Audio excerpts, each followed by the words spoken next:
Les aléas du direct, la deuxième partie, on annonce Julien Linel du Montpellier volé tout à l'heure. Il nous rejoindra sur ce plateau. Olivier, on est toujours avec les deux présidents, le président des supporters et le président tout court. Est-ce que ce sont des supporters sympas avec les dirigeants du club ou est-ce que de temps en temps ils mettent la pression, Rémi Lévy ?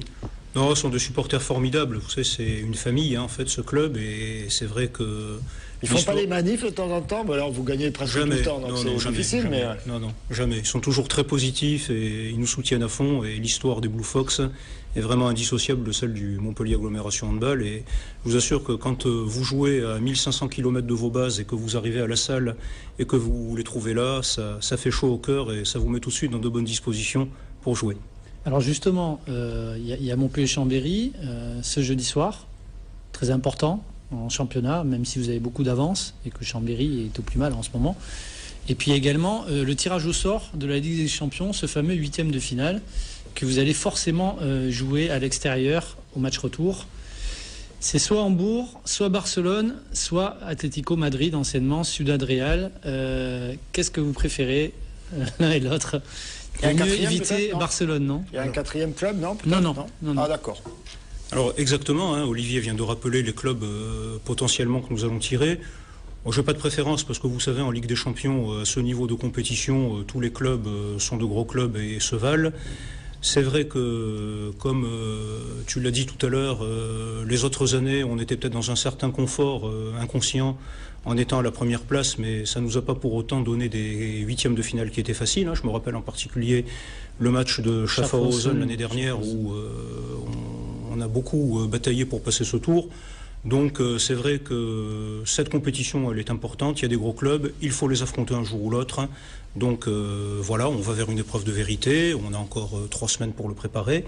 Et je pense que le match de Chambéry qui arrive ce jeudi est un bon test, effectivement, pour voir le niveau de l'équipe et continuer à monter en puissance en vue de ce 8e de finale de Ligue des Champions. Gérard Didier, président de Blue Fox, tu préfères quel... Madrid... Tu préfères la balade en Allemagne ou la balade en Espagne? En Allemagne, nous sommes déjà allés, donc on a gagné. Je veux dire, on a gagné puisque on avait quand même 120 supporters présents dans la salle de Hambourg. C'est la première victoire en Allemagne. C'était la première victoire en Allemagne, qui en a appelé d'autres. Aujourd'hui, je pense qu'au vu des résultats, Hambourg, à mon avis, il serait plus prenable que les équipes espagnoles. Madrid, ma foi, déjà pour le tourisme, c'est pas mal.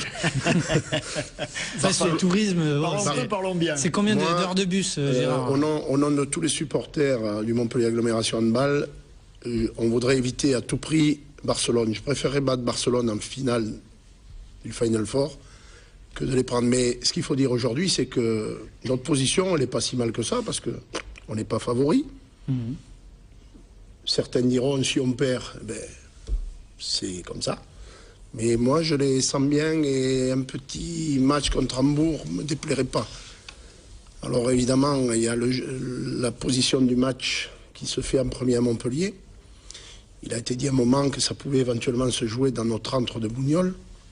J'aurais bien aimé, mais apparemment, aux dernières nouvelles, ça va se négocier. Vous avez une préférence? Vous trouvez que si vous me posez cette question, on perd un peu quelquefois. Si vous me posez cette question, on a quand même perdu 4 voire 5 matchs, si je ne m'abuse. En tant que chauffeur de salle, c'est une salle qui est très difficile parce que nous avons, dans cette salle, malheureusement, c'est beaucoup de spectateurs et non pas de personnes qui sont là pour encourager leur équipe. Maintenant, bon, après, c'est tout à fait à l'honneur des dirigeants de pouvoir jouer dans une grande salle. Mais c'est vrai que notre Bougnols, ça sent la transpiration, ça sent le handball. Ce serait quand même dommage de jouer un 8e de finale à Bougnols, qui fait combien, 3500 places Maintenant, bon, apparemment... Mais qu'est-ce qui se passe à l'Arena? Il y a un syndrome Arena ou quoi qui est en train de se faire là? Depuis le premier match et la première défaite est en vitesse de croisière donc depuis cette année. Donc elle a pas mal de contrats et de représentations assurées. Donc il y a un spectacle qui s'appelle le Cirque du Soleil qui occupe l'Arena du 15 au 18, qui constitue donc le créneau pour jouer ce 8e de finale de Ligue des Champions. Actuellement, on envisage une solution pour jouer le 19 ou le 20. Ça suppose l'accord de la Fédération européenne de handball et qu'on trouve également un accord avec le club contre lequel on va jouer, puisque le retour viendra juste après, le week-end d'après. Rémi Lévy, la question en fait c'était, est-ce qu'il y a un syndrome de l'Arena? Est-ce que le MHB perd pas un peu beaucoup à l'Arena? Parce qu'il y avait même eu la défaite contre Chambéry l'année dernière, hein, c'est quand même pas courant cette affaire. Oui, mais bon, non, je ne veux pas parler syndrome de l'Arena. Bon, des matchs, on en a perdu aussi à Bougnols. Hein. Je crois que historiquement, j'ai le souvenir que l'année où Chambéry a été champion de France, Chambéry a gagné à Bougnols. Donc l'Arena, c'est quand même un très bel outil et on sait très bien que le développement des sports de salle et du handball passe par les grandes salles. Et effectivement, même si c'est un petit peu difficile à fidéliser le public et à créer une ambiance identique à celle de Bougnols, je crois que quand même les choses ont bien évolué et qu'en tout cas, voilà, même si on reste très attaché à Bougnols, qui est notre cœur de vie et où on joue l'essentiel du championnat, je pense que la vitrine Ligue des Champions mérite la Park & Suite votre Arena. équipe en ce moment là, il y a toujours des creux hein, dans une saison. Donc on se rappelle l'année dernière, le creux est arrivé un petit peu plus tard. Finalement, cette saison, c'était novembre-décembre. Là, on est quand même encore un petit peu dans le creux. Hein. On a vu les derniers résultats en Ligue des Champions. Ça veut dire que ça y est, c'est derrière nous. Bon, il y a eu l'étape aussi de l'Euro hein, pour les Montpelliérains. Ça n'a pas été brillant, moins brillant que d'habitude. Alors, je ne ferai pas de commentaire sur l'équipe de France parce que je ne connais pas le contexte et l'environnement, parce que vous savez, il y a toujours... Ça participe d'une certaine ambiance où, bon, il y a toujours le sportif et l'environnement. Je peux parler de l'environnement chez nous. Bon, je pense qu'il n'y a pas encore alerte importante. Hein. En championnat de France, on est sur une lancée assez remarquable, puisqu'on est à 16 victoires. Hein. Et la Ligue de Champions, on était dans une poule très difficile. Il y avait de grosses écuries, Kiel et Copenhague. On n'attendait peut-être pas Léon à un si bon niveau. Donc je crois que les poules n'étaient pas très homogènes et que la nôtre était particulièrement difficile. Et qu'effectivement, c'est l'occasion de montrer qu'on a l'ambition d'aller loin et peut-être maintenant d'avoir un effectif où tout le monde est au même niveau au même moment pour relever ce challenge. On l'espère, en tout cas. Merci à tous les deux. Tirage au sort demain, on rappelle, demain 11h. Et puis le match face à Chambéry. Chambéry jeudi soir. Et à cette occasion, on n'est pas encore à guichet fermé à la Park & Suite Arena, donc venez nombreux jeudi soir supporter le Montpellier Agglomération Handball et vous verrez une très belle ambiance qui sera menée de main de maître par notre ami Gérard Didier.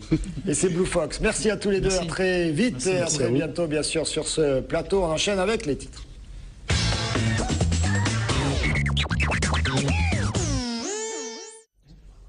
Avec ce terrible fait divers à Sanilhac. Oui, une petite fille de 7 ans a été retrouvée morte ce matin dans sa chambre par ses parents qui l'ont découverte pendue à son lit. La fillette s'était couchée la veille au soir sans problème apparent. Difficile pour l'heure de comprendre ce qui a pu se passer. Le procureur de la République écartait tout à l'heure la thèse criminelle. L'enquête a été confiée aux gendarmes de Bagnols-sur-Cèze et de Nîmes. On reste à Nîmes avec les élections à la Chambre de commerce et d'industrie. Oui, à peine les votes dépouillés que déjà ils sont contestés à la Chambre de commerce et d'industrie de Nîmes. Les élections ont été remportées par la liste CGPME menée par Henri Doué. Une victoire dénoncée déjà par le président sortant et leader de la liste MEDEF, Éric Giraudier, qui conteste la validité du scrutin. Et puis perte d'un macaron pour les frères Pourcel. Oui, le Jardin des Sens qui perd sa 2e étoile. Dans son édition 2012, paru ce matin, le guide Michelin n'accorde plus qu'un seul macaron au restaurant montpelliérain des frères Pourcel. Il y a 6 ans, le Jardin des Sens avait déjà perdu sa 3e étoile et du coup, les propriétaires du groupe Pourcel dénoncent un acharnement de la part du guide gastronomique. Allez, un mot de météo, j'ai pas oublié cette fois, mais en même temps, il fait toujours beau. Il fait beau, mais c'est vrai qu'on est en période de sécheresse, il faut le dire, hein, malgré l'hiver. Les températures restent fraîches le matin, 0 degré à Lunel, 1 à Montpellier, 5 à Nîmes. L'après-midi, le soleil brille toujours et il fait très doux. Les températures seront comprises entre 14 et 19 degrés. Merci Marlène.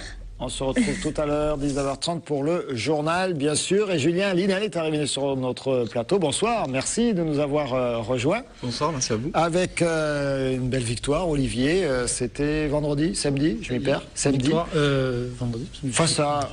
Samedi, oui, c'est ça. Face à 3-0. Face à Ajaccio, victoire 3-7 à 0. Bon, avec 2 sets quand même un peu plus difficiles. 25-20, 32-30 et puis 25-23, Julien. Ouais, on a pris 3 points, 3-0, donc on a l'impression que c'était un score un peu sec, mais pas du tout. Hein. Ils nous ont donné du fil à retordre Et les 2 derniers sets ont été vraiment très accrochés. L'image du deuxième 32-30 où vraiment là on allait les chercher. Donc c'est bien, on a bataillé, on allait les chercher jusqu'au bout pour avoir ces 3 points. Donc c'est bien. Alors tu as été le meilleur marqueur pour Montpellier. Oui, 18 points, 5 contres. Ouais. T'es sorti les contres. J'en ai pas souvent, alors je sais pas, j'ai sorti des blocs, un petit clin d'œil à mes potes centraux. Ça fait plaisir. Bon alors, Montpellier est de nouveau en ordre de marche, on peut dire. Vous avez récupéré là, on a récupéré, un effectif au complet. Il y a même Guillaume qui est revenu, Guillaume Casque. Ouais, Guillaume qui est revenu dans le groupe. Donc ouais, là on est au complet, donc on peut s'entraîner correctement. Là, la semaine avant Ajaccio, on a fait une super semaine d'entraînement avec du collectif. On a pu refaire un petit peu ce qu'on faisait avant. Parce que c'est ça qui vous manquait en fait, c'est des sparring partners. Parce que c'est bien de jouer avec les jeunes du centre de formation, mais après quand on arrive le jour du match. Quand on n'est que 9 à s'entraîner... Le fait qu'on n'ait pas eu l'agrément ministériel aussi pour avoir les aspirants pro était un problème. Donc c'est vrai que l'effectif était quand même réduit cette année. Et du coup, là, en plus avec les blessés, on n'a pas pu... Ça manque d'opposition lors des entraînements la semaine. C'est sûr. Donc, mais bon, là, on a récupéré tout le monde. Donc c'est vrai qu'on souffle bien et ça fait du bien. On fait des bons entraînements là, en ce moment. Donc, alors... On arrive, Pierre-Paul, dans le Money Time du championnat de Ligue 1, puisque pour l'instant, il y a eu 22 rencontres. Il y en a 26, il y a 26 journées, 22 rencontres, 12 victoires, 10 défaites. Ouais.